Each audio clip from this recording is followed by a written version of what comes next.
His website's thehouroftheTime.com. And Mr. Shanley, sorry about that break interrupting you. You were at the point where you were talking about UPS drivers, so I'll just let you continue from where you were at, sir.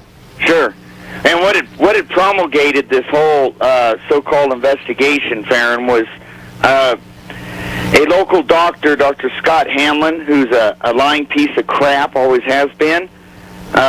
He and his family supposedly went up there for a ice cream treat and park and watch the sunset several months earlier. On private property, of course, they were parked. But Bill ran them off from the house and the property up there. Now, they claimed that Bill followed them to their house and he shoved it, and this little wormy lying doctor shoved his finger and pushed Bill back in the driveway, which would have never happened. Bill would have stomped on him had he pushed him. And that Bill had a gun and all this stuff, right? And the wife and children ran in the house for fear of their lives, but because he parked right in their driveway, they had a full description of the gun and the vehicle and the license plate. Well, he goes down and files a local police report. And the investigators and the police force here in Eager and the chief, Scott Garms, couldn't find any evidence. They ran the plate that they just got to look point blank from the front window to the bumper. They claimed they had all the perfect view. It was not his plate. They gave the wrong description of his truck. He only owned one truck. He only drove one truck. It's the only thing he did drive. The car, the new tires I mentioned earlier that occurred that day, running in and out, the preface, that it was just a normal day to start with, was a car he was getting up and running. So that was so much baloney, and they knew Bill and how Bill was. They really didn't buy that the little doctor pushed him around and did all this either, and that there wasn't just a right-out fist fight and you're done type thing in the driveway. So it was dropped. Well, this little worm, he was upset. He didn't get his way. He thinks he's special because of the family he happens to belong to. And he ran and took it to the county and state because the city wouldn't do anything. So they proceeded to do an investigation, hence all the intelligence gathering and blah, blah, blah, the photos and scans I told you about, the satellite images, using the UPS as spies. His name was Norm, by the way, the driver. May he rot in hell. And several other people around Bill, we found out. Now, there was another gentleman, Glenn, who we call Glenn Judas Jacobs, had come around forever, hung out and leave. He just lived off the hill from Bill. He went down and filed a report that me and Bill had killed Annie, Pooh, and Allison, the family, and buried them under the house. We had the place landmined and booby-trapped, and we had AK-47s by the front door. See, the typical BS reports that time and time again are proven to be lies. You see the trend going here, the AK-47s, blah, blah, blah. So all the gears and paperwork looks good to justify what they're going to do, they think. So that night, they get in there, and they have that emergency quick tactical team meeting, say we're going to do it tonight. The 5th, 6th, like I say, because it was so late, people get that little time difference confused.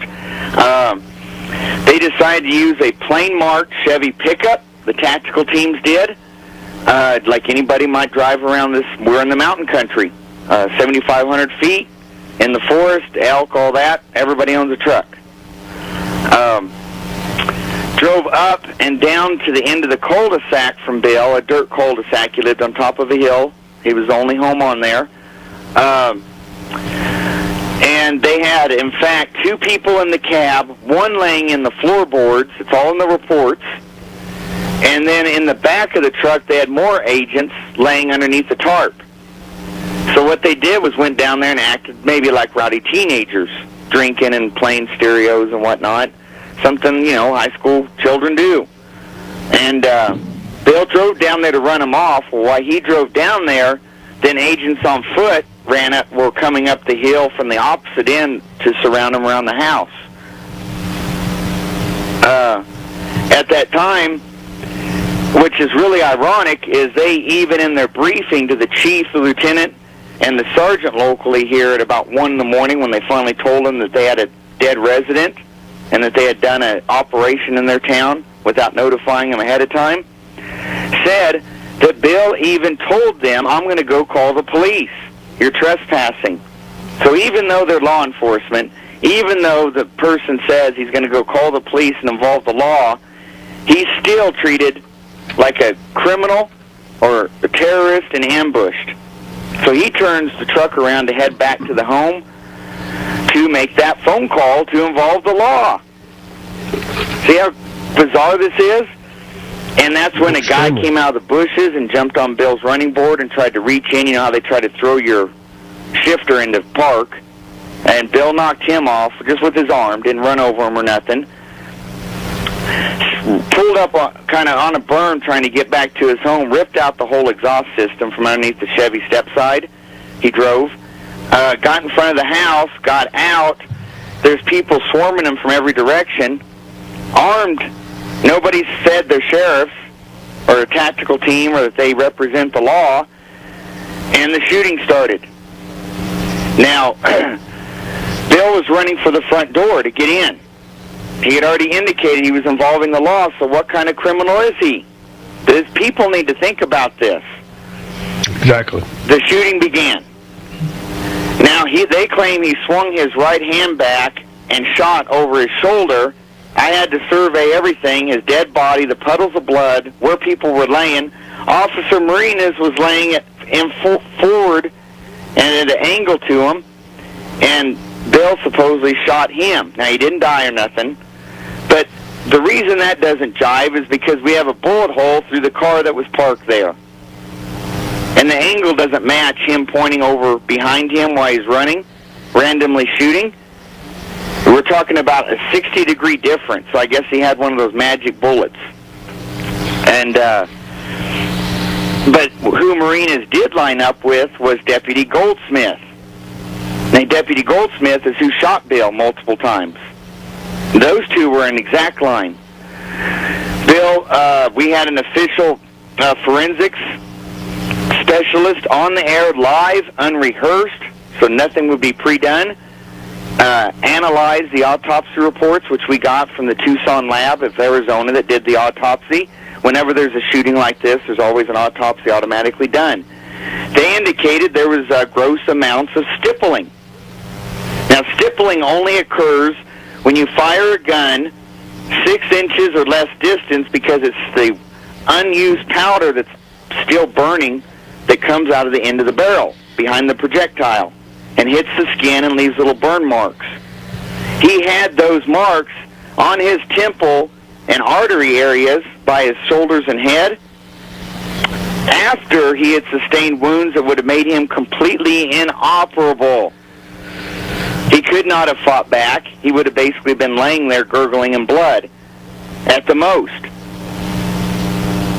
And someone walked up that close a range and shot him more times. So close that it left burn marks. Stippling, it's called. The forensics expert also indicated that based on the angles and the order of fire and the wounds, because, you know, every wound can be sequenced, even in a dead body, due to the damage and the age of the blood and the tissue and the trauma. You can even get an order that the rounds hit the body. There were shots from above, which indicates someone was even up on his front porch shooting downward at him, because the angle would have been impossible to acquire. That occurred less than 8 feet from the front door. In fact, the little teeny bit of concrete walking up the stoop was right next to his head. That's how close he was, where he laid, and all the blood was and whatnot. So they finally, after all this is done, and let me tell you again how pre-planned it was.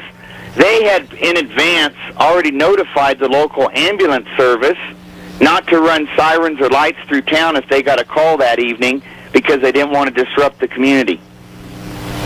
Wow. Okay, Unreal, so Mr. Shimley. It's just... all this occurred. Now, Bill made the indication